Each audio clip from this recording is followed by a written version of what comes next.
Всем привет! Сегодня готовим очень необычный тортик. Хотите удивить гостей, приготовьте его. Цвет совершенно не совпадает с вкусом. Это очень необычно, только натуральные продукты. Секрет приготовления дальше в видео.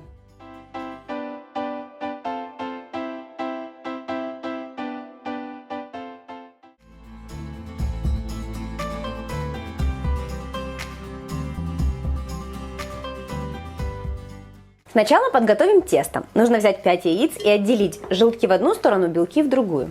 Будем взбивать белки в отдельной чаше. И для желтков тоже одновременно буду взбивать. В белок добавим щепотку соли и взбиваем до пышности. И будем взбивать желтки сначала без ничего.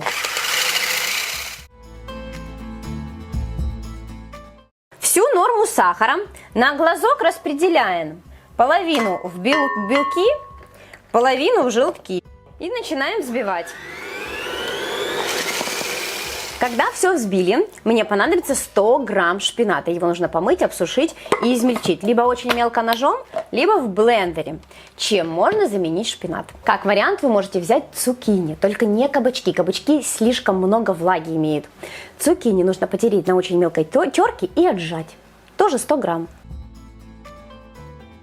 В измельченный шпинат добавляем желтки с сахаром и перемешиваем. Сразу сюда в яйца просеиваем всю муку.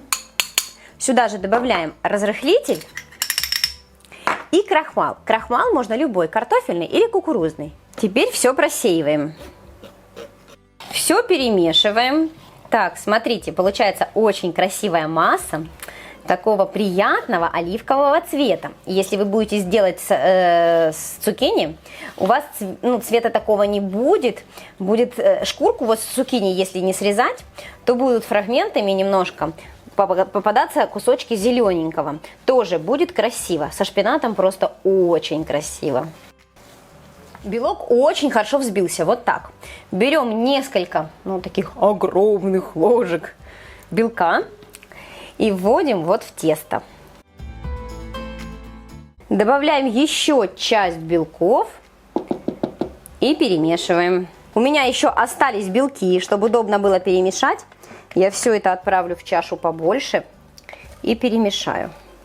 Духовка к этому времени должна уже быть разогрета на 180 градусов. Я беру форму диаметром 26 сантиметров и дно устилаем пергаментом. Сюда отправляем бисквит и в духовку. Печется он где-то минут 30. Проверяем деревянной палочкой до готовности, чтобы не было мокрого теста. Распределяем тесто ровненько и печем. Ну все, пока пирожок. Увидимся. Теперь нужно подготовить вкусный сироп для крема. Мне понадобится 3 больших апельсина и лимон. С одного апельсина и лимона натираем на мелкой терке цедру. У вас должно получиться приблизительно столовая ложка цедры. Теперь из всех апельсинов и этих тоже выдавливаем сок. Выливаем в небольшую емкость, которую можно поставить на огонь. Сюда же нужно выдавить и лимон. Аккуратно, чтобы косточки не попали в сироп. Высыпаем в цитрусовые весь сахар. Все это варим около 5 минут, чтобы все немного стало густеть. Но смотрите, не передержите, потому что если начнет менять цвет и быть слишком тягучим, это все будет похоже на цитрусовую карамель, и она затвердеет быстро. Наш сироп должен кипеть. Вот оно у меня закипело, пусть булькает приблизительно 5 минут. Смотрите, мой бисквит готов. Пусть он постоит и немного остынет. И смотрите, сироп, вот у меня осталось 2 минутки его варить. Я тоже его отключу, и сироп, и бисквит должны остыть. Бисквитик мой остыл, он слегка теплый. Снимаем форму. Смотрите, ровненький, красивый. Можно поступить 2 способами. Это можно приготовить как торт, разрезая его на 2 или на 3 части и перемазать кремом. Но я сегодня буду делать это именно как пирог. Поэтому я беру еще кусок пергамента. И вот так вот вокруг формочки ставлю пергамент. Одеваю назад форму. Вот так. Закрываю И вот так буду заливать сверху крем и ставить в холодильник. И для крема я возьму сметану 20%, приблизительно 300 грамм у меня здесь сметаны. Сюда же вылью йогурт, натуральный, без вкуса. Как вариант можно приготовить не только сметанный крем. Можно взять сливки 30% жирности, холодными взбить. Чуть-чуть можно добавить сахарной пудры, чуть-чуть. И у вас получится крем из сливок. Тут на выбор, кто как захочет. Перемешиваем. Я делаю половниками. Приблизительно 1 половничек отправляем сюда в сироп и перемешиваем. Теперь еще 1.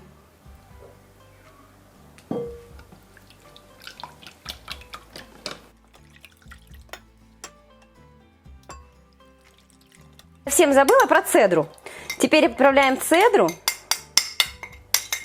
Все перемешаем. С цедрой очень вкусно. Если ваши домашние не любят привкус цедры, тогда уже не делайте. Но, как по мне, с цедрой прям ароматно. Столовую ложку желатина. Наливаем сюда воды. Где-то приблизительно 30 мл. Перемешиваем и оставляем минут на 15-20. Набухший желатин я отправляю в микроволновку и разогреваю.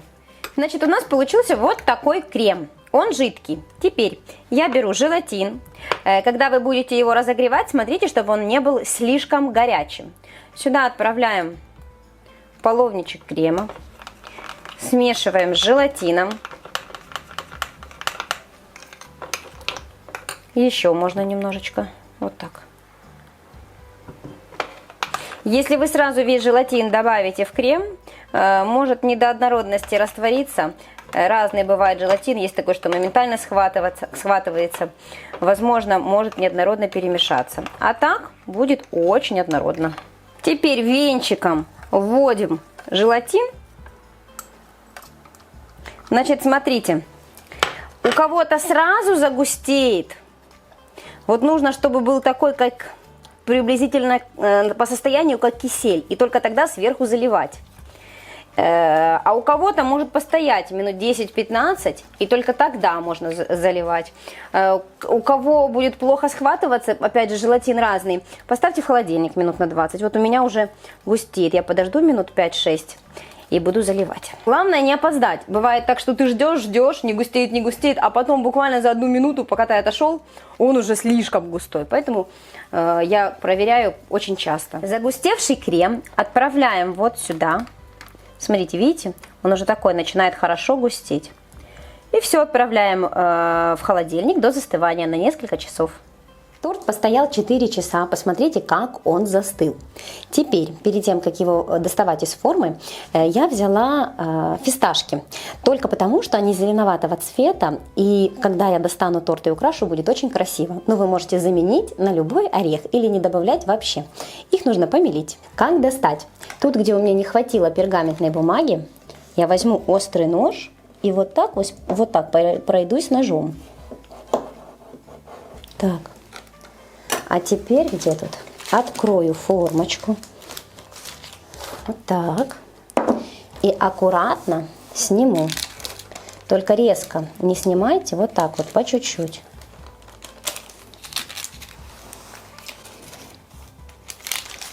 Смотрите, как хорошо отходит. Берем небольшое количество сметаны, чуть-чуть сахарной пудры и перемешиваем. Бока тортика или пирога, кто как назовет, смазываем сметаной. Но не ровно, а вот такими потеками.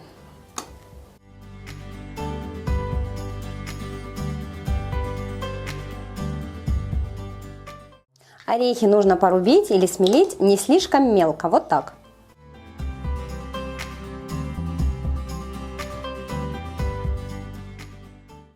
Давайте разрежем, посмотрим, какой он получился. Смотрите, как получилось. Он очень красивого зеленого, такого оливкового цвета. Фисташки дополняют всю картину, ну и на вкус очень вкусно.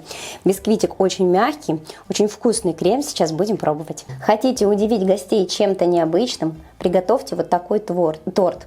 Нежный бисквит, вкуснейший крем. Жду ваши отзывы, все будут в захвате. И еще попробуйте взять кабачка или цукини, а может быть добавить даже тыквы. И тогда у вас получится другой цвет самого торта, бисквита. Ну все, вот такая вкуснота. Даже кусочек попробую. Цитрус. Такой вкусный, насыщенный вкус цитрусом. Прям такое впечатление, что прям много сока в креме, и он реально чувствуется. Попробуйте, вкус шпината вообще не чувствуется, только красивый цвет. Все, пока-пока. Подписывайтесь на мой канал, ставьте лайки. Жду отзывы об этом торте. Пока.